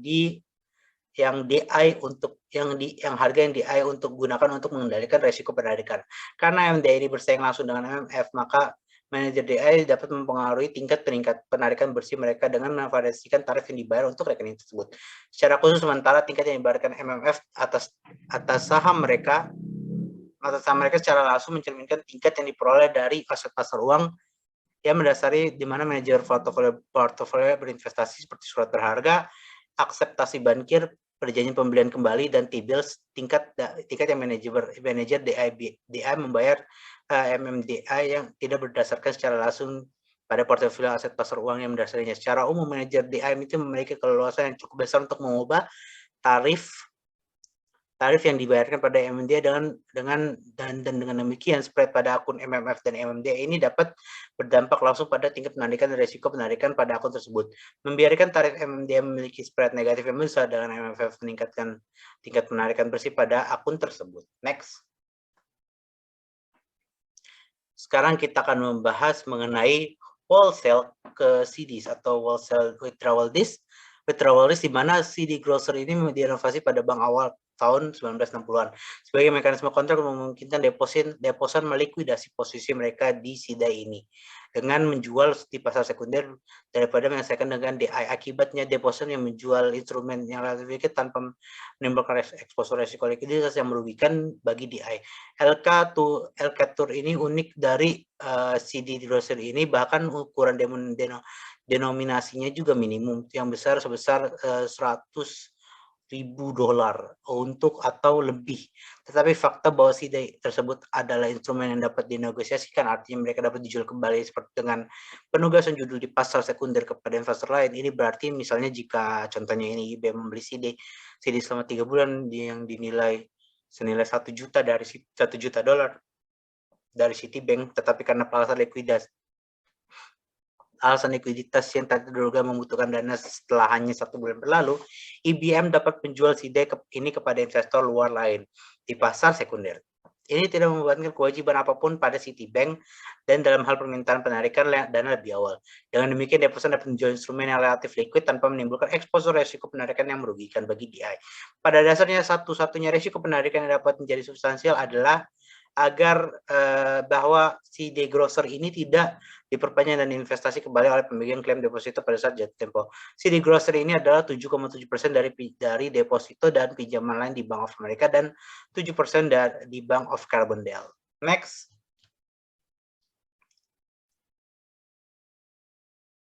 Nah, sekarang kita akan membahas dari cost wholesale SIDA ini, di mana cost atau tarif yang dibayarkan kepada instrumen ini bersaing dengan tarif pasar uang grosir lainnya, terutama pada kartu komersial dan T-bills. Aspek tingkat persaingan ini diperkuat oleh sifat investor yang sangat canggih dalam CD tersebut, seperti manajer reksadana pasar uang, dan fakta bahwa simpanan ini tidak tercakup dalam jaminan pinjaman simpanan yang eksplisit hanya $250.000 pertama investasi dalam CD ini, atau per investor secara atau kita sebut per institusi yang ditanggung oleh asuransi. Sejauh ini CD paling sering ditawarkan oleh DI sebesar yang dianggap terlalu besar yang untuk gagal, seperti premi risiko kredit yang diperlukan oleh CD kurang dari yang dibutuhkan untuk instrumen kualitas serupa yang dikeluarkan oleh sektor swasta non-bank. Sebagai contoh misalnya surat berharga. Selain itu, imbal hasil bunga yang diperlukan oleh CD mencerminkan persepsi investor tentang kedalaman pasar sekunder untuk CD. Dalam beberapa tahun terakhir, likuiditas pasar sekunder dalam CD ini telah berkurang karena dealer telah menarik diri. Ini telah meningkatkan kerabat DI banyak menerbitkan instrumen tersebut. Next. Sekarang kita akan bahas mengenai Federal Fund, di mana sih ada withdrawal risk, di mana kewajiban yang baru saja dijelaskan adalah semua kewajiban deposito yang mencerminkan kontrak deposito yang diterbitkan oleh DI dengan imbalan uang tunai. Namun DI itu tidak hanya mendanai aset mereka yang dengan mendirikan deposito, tapi juga meminjam dari berbagai pasar untuk dana yang dibeli. Karena DI yang dihasilkan dari pembelian ini adalah dana pinjaman, bukan deposito.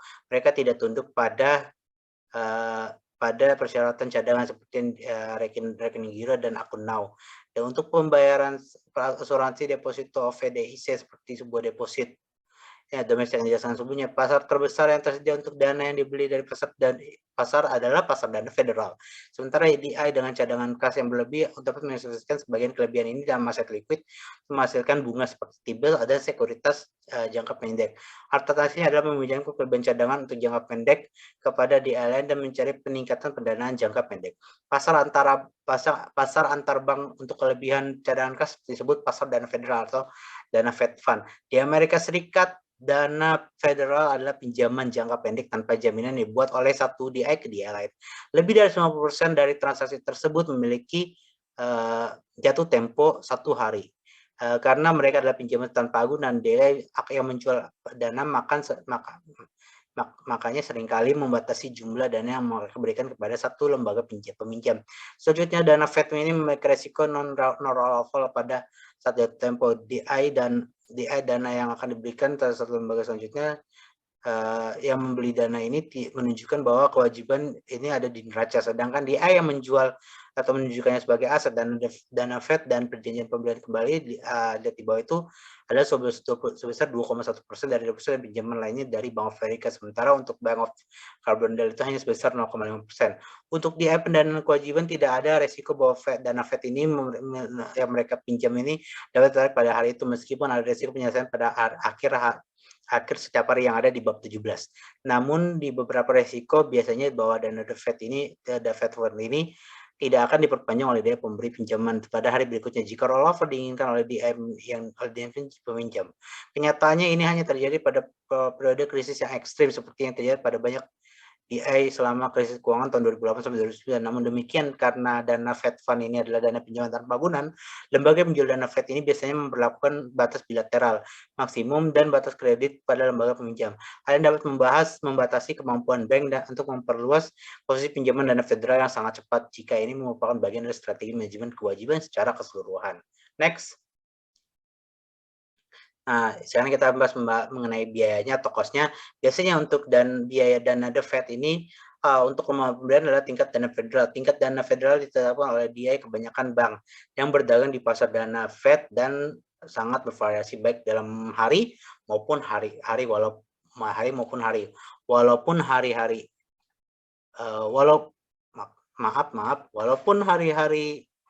hari-hari ini merupakan variabilitas tingkat telah turun sejak pengenalan akuntansi ini tercatat sudah tertinggal sejak Juli 1998. Next. Sekarang kita akan membahas mengenai repurchase agreement atau RPS, di mana untuk withdrawal risk-nya perjanjian pembelian kembali atau RP atau repo itu dapat dilihat sebagai transaksi dana federal yang dijaminkan. Dalam transaksi dana federal, DI dengan kelebihan cadangan menjual dana makan selama 1 hari ke DI pembelian. Hari berikutnya DI itu akan pembelian mengembalikan dana Fed ditambah bunga 1 hari yang mencerminkan tingkat dana Fed. Karena ada eksposur resiko kredit untuk DI yang menjual karena DI itu yang membeli mungkin tidak membayar, maka membayar kembali dana Fed pada hari berikutnya, maka penjual dapat mencari dukungan agunan untuk pinjaman 1 hari dari dana Fed. Pada transaksi repo di penjual ini, penjual dana menerima jaminan atas surat utang negara dari DI pembelian dana. Artinya DI membeli dana untuk sementara menukar surat berharga dengan uang tunai. Keesokan harinya transaksi ini akan dibalik, DI pembelian dana akan menaikkan kembali dana makan yang dipinjam ditambah dengan bunga atau tarif repo-nya. Ia menerima kembali juga atau membeli kembali sekuritas yang digunakan sebagai jaminan dalam transaksi. Seperti halnya pasar dana The Fed, pasar repo ini adalah sumber dana yang sangat liquid dan fleksibel bagi DI yang diperlukan untuk meningkatkan kewajiban mereka dan mengimbangi penarikan deposito. Selain itu, seperti dana Fed, transaksi ini dapat diperpanjang setiap hari. Perbedaan fleksibilitas manajemen kewajiban utama antara The Fed dan RP ini dijelaskan adalah transaksinya dana Fed ini dapat dimasukkan ke dalam setiap saat di hari kerja selama Fedwire terbuka. Jadi yang sudah dijelaskan di bab 17. Pada umumnya pinjaman repo ini sulit untuk ditransaksikan di sore hari karena DI mengirim dana Fed itu harus puas dengan jenis dan kualitas agunan surat berharga yang diajukan oleh peminjam. Agunan ini biasanya dalam bentuk T-bills, T-notes atau T-bonds dan sekuritas berbasis hipotek, tapi jatuh tempo dan allocatur lainnya seperti callability dan kupon. Mungkin tidak menarik bagi penjual dana, Namun negosiasi atas paket agunan dapat menunda transaksi RP dan membuatnya lebih sulit untuk diatur daripada pinjaman dana makan tanpa agunan sederhana. Next. Nah, sekarang kita akan membahas mengenai cost-nya dari purchase agreement atau RPS, di mana karena sifatnya dijaminkan oleh tingkat RP biasa berada di bawah tingkat dana federal, juga tingkat RPS umumnya menunjukkan fluktuasi antar hari yang lebih sedikit daripada tingkat dana the Fed Fund. Hal ini juga sebagian disebabkan oleh fleksibilitas intraday yang lebih rendah dari repo dibandingkan dengan transaksi dana Fed Fund. Next. Untuk selanjutnya akan dijelaskan oleh Saudari Fania. Terima kasih.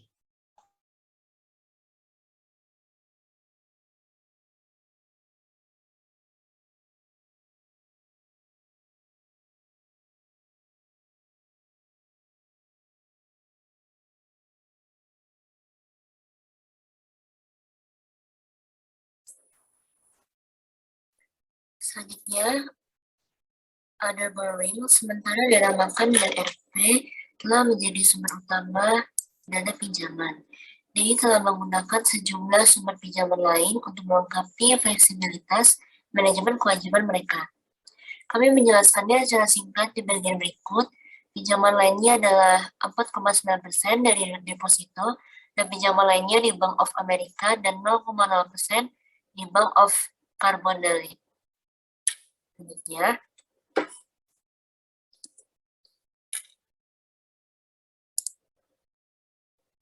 Selanjutnya, bank sering mengubah letter of credit atau letter of credit of balance sheet menjadi akseptasi bankir on balance sheet atau BA. Dengan mendiskontokan letter of credit tidak diberikan bank untuk akseptasi. Selanjutnya, BA ini kemudian dapat dijual kembali kepada investor pasar uang. Dengan demikian, menjual BA ke pasar sekunder merupakan sumber pendanaan tambahan.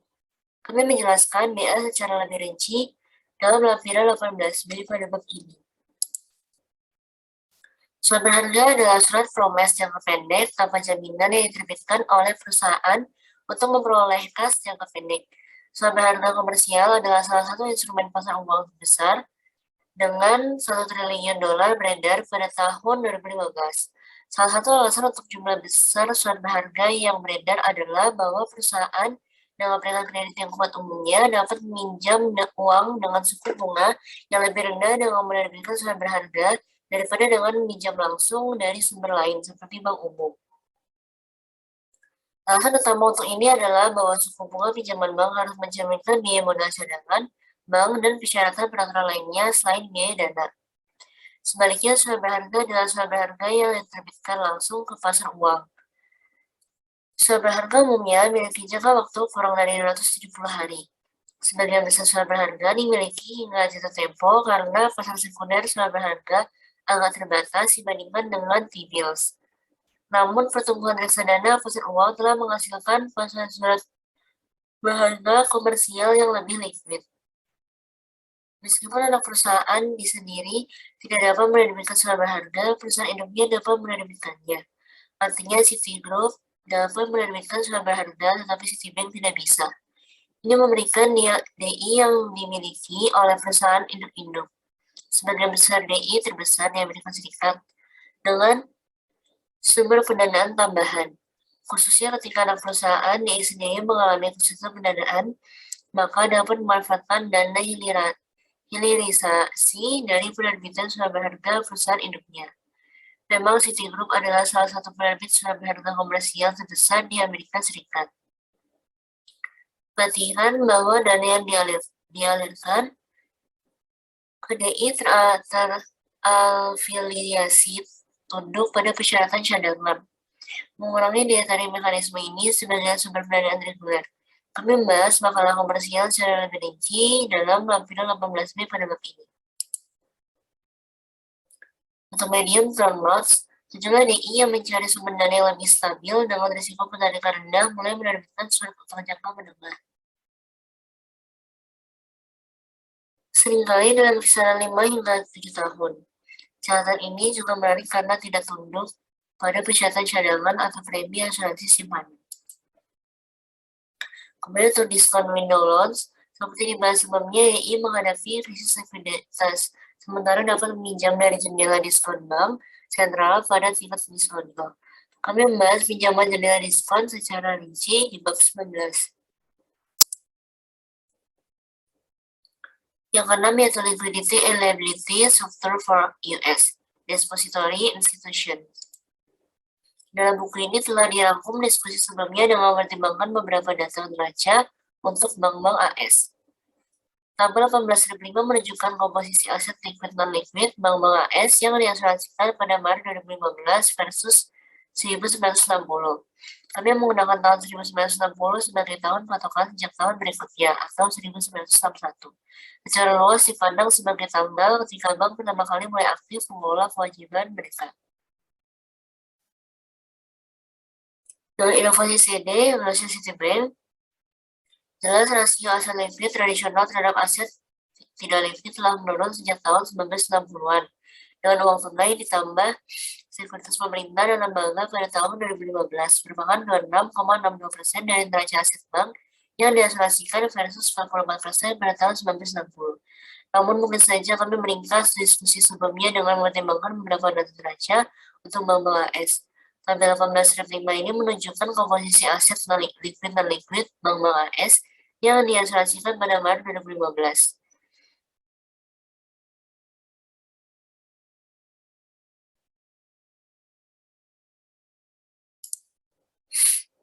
Selanjutnya, tabel 18.6 menyajikan komposisi kewajiban bank pada tahun 1960 dan 2015.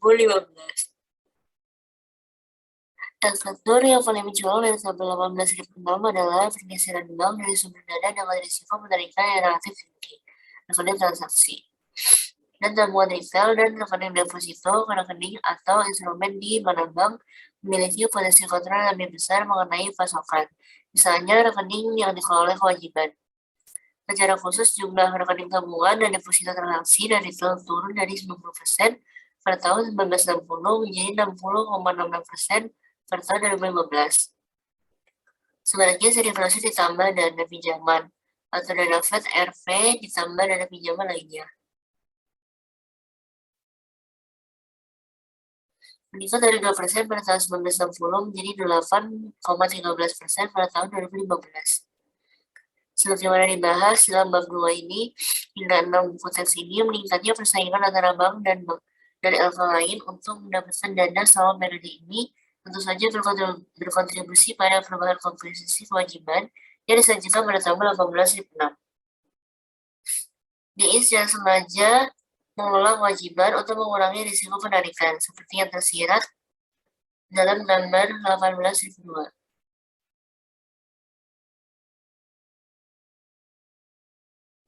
Seringkali ada trade-off antara risiko penarikan dan biaya pendanaan. Upaya DI untuk mengurangi risiko penarikan mereka dengan lebih menggunakan dana pinjaman dan dana grosir telah menambah beban bunga mereka.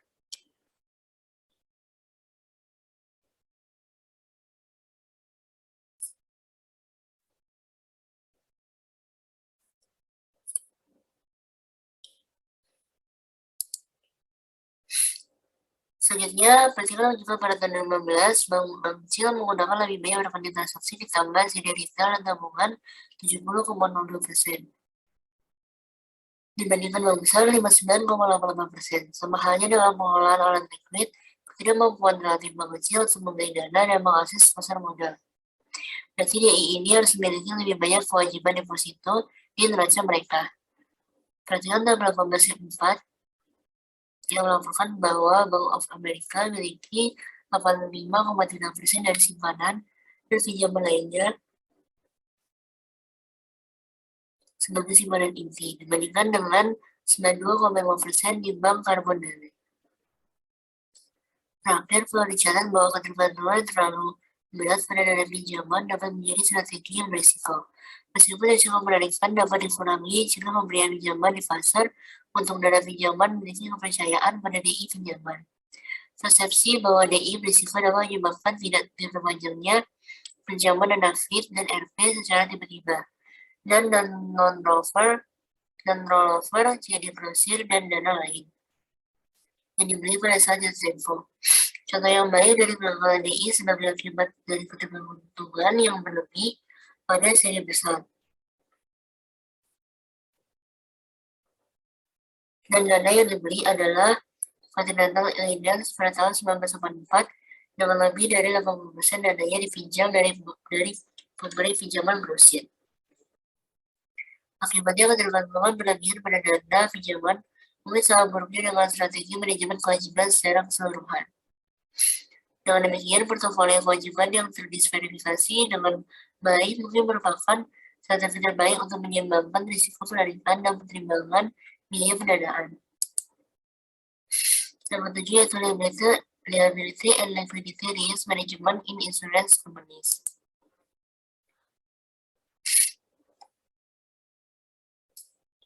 Perusahaan asuransi menggunakan berbagai sumber untuk memenuhi kebutuhan likuiditas, sebagaimana dibahas dalam bab 6 dan 12. Sebagaimana dibahas dalam bab 6 dan 12, likuiditas diperlukan untuk memenuhi klaim atas polis asuransi yang telah ditulis oleh LK tersebut. Perusahaan asuransi dapat mengurangi eksposur mereka terhadap risiko likuiditas dengan mendiversifikasi distribusi risiko dalam kontrak yang mereka tulis. Misalnya perusahaan asuransi properti kecelakaan dapat melakukan diversifikasi di seluruh jenis bencana yang mereka tampung. Sebagai alternatif, perusahaan asuransi dapat memenuhi kebutuhan likuiditas dengan memegang aset yang relatif dapat dipasarkan untuk menutupi pembayaran klaim. Aset seperti obligasi, pemerintah, dan korporasi, dan saham korporasi biasanya dapat dilikuidasi dengan cepat, mendekati nilai pasar wajarnya di pasar keuangan untuk membayar klaim atas polis asuransi ketika pendapatan premi tidak mencukupi. Misalnya pada tahun 2015, perusahaan asuransi jiwa dan properti kecelakaan memiliki sekitar 80% aset mereka dalam bentuk surat berharga pemerintah dan surat berharga perusahaan. Yang kedelapan yaitu liability and liquidity risk management in other financial institution. Angka lain seperti perusahaan sekuritas bank, investasi, dan perusahaan biayaan dapat mengalami risiko likuiditas jika mereka mengandalkan biaya jangka pendek, dan investor menjadi enggan untuk menggunakan dana tersebut. Manajemen likuiditas angka ini membutuhkan kemampuan untuk memiliki uang tunai yang cukup dan sumber daya likuid lainnya untuk menjamin atau membeli sekuritas baru dari penerbit berkualitas sebelum menjual kembali sekuritas ini kepada investor lain. Manajemen kewajiban juga mengharuskan bank investasi atau perusahaan sekuritas untuk dapat bertindak sebagai pembuat pasar yang mengharuskan perusahaan untuk membiayai investasi sekuritas dalam portofolionya. Sebagaimana yang dibahas dalam bab 3, perusahaan pembiayaan mendanai aset terutama dengan surat berharga dan utang jangka panjang. Manajemen likuiditas angka ini membutuhkan kemampuan untuk mendanai permintaan pinjaman dan komitmen pinjaman dengan kualitas yang memadai tanpa penundaan. Untuk masalah manajemen likuiditas kewajiban terkait erat dengan LK modern, banyak faktor baik biaya maupun peraturan yang mempengaruhi pilihan manajer LK tentang jumlah aset likuid yang harus dipegang. Pilihan likuiditas LK adalah situasi yang sangat sulit. Memperdagangkan biaya dan manfaat dari target aset cadangan yang ditetapkan dan ditentukan secara hati-hati. Yang ditetapkan dan ditentukan dengan hati-hati. LK dapat mengolah kewajibannya dengan cara yang mempengaruhi risiko penarikan keseluruhan portofolio pendanaannya, dan oleh karena itu kebutuhan akan aset likuid memenuhi penarikan tersebut. Namun mengurangi risiko penarikan seringkali memerlukan biaya karena sumber kewajiban yang lebih mudah dikendalikan dari perspektif risiko penarikan seringkali lebih mahal untuk digunakan oleh LK. Sekian presentasi dari kami, kurang lebihnya mohon maaf. Wassalamualaikum warahmatullahi wabarakatuh.